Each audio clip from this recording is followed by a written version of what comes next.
Bisan og negosyante na ka, kailangan gihapon nimo sweldohan ang imuhang kaugalingon.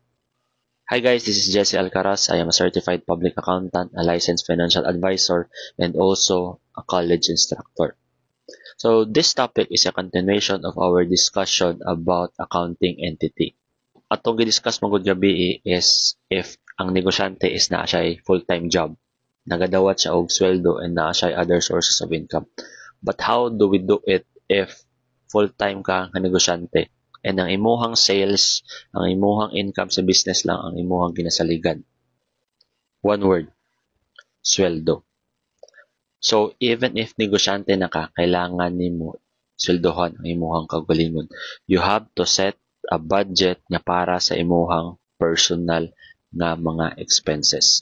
Diha nimo gamiton ang pangkaon ninyo sa balay, pang grocery ninyo sa balay, and other expenses that are again personal. So nganong kailangan nato ni buhaton? We have to do this so that masegregate nato ang ato ang personal expenses from the expenses of the business.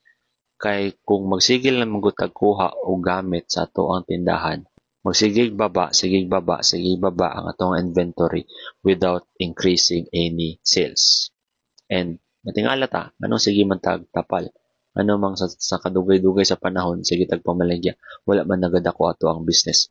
Because again, we're not setting a limit as to how much personal expenses ang gina-charge nato sa business. Since nagasweldo naman ta sa ato ang sarili, every time gani nga mokuha ta og item sa ato ang tindahan, for example, kailangan jud nato siya bayaran.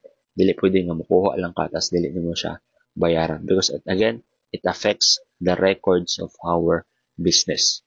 So this is a continuation of the illustration that we had yesterday.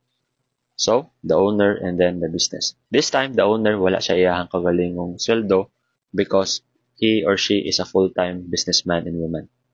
So, the same figures lang, 30,000 for the sales, and we have the following expenses: cost of goods sold, operating expenses, and this time nag-include taog salary for the business owner. So, ang profit ng business is 2,000 pesos lang dun. Gamay lang na siya, but nevertheless, it is still a profit. So, kaning salary nila diri expense siya sa business Take note, this is an expense on the part of the business, but this is an income. Okay, an income on the part of the owner. 8,000 pesos. And of course, kaning 8,000 pesos niya, muna na siya ang iyahang gamiton for his or her own personal expenses.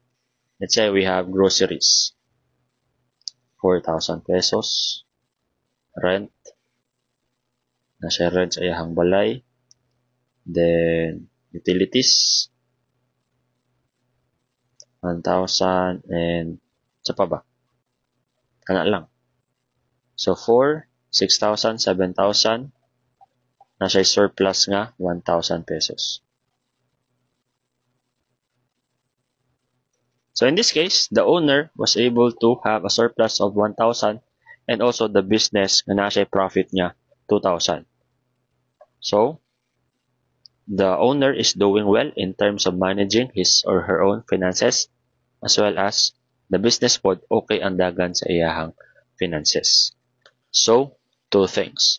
Number one, sweldohoy ang imuhang kaugalingon so as to put a limit or a ceiling as to how much you will be charging your business with your personal expenses.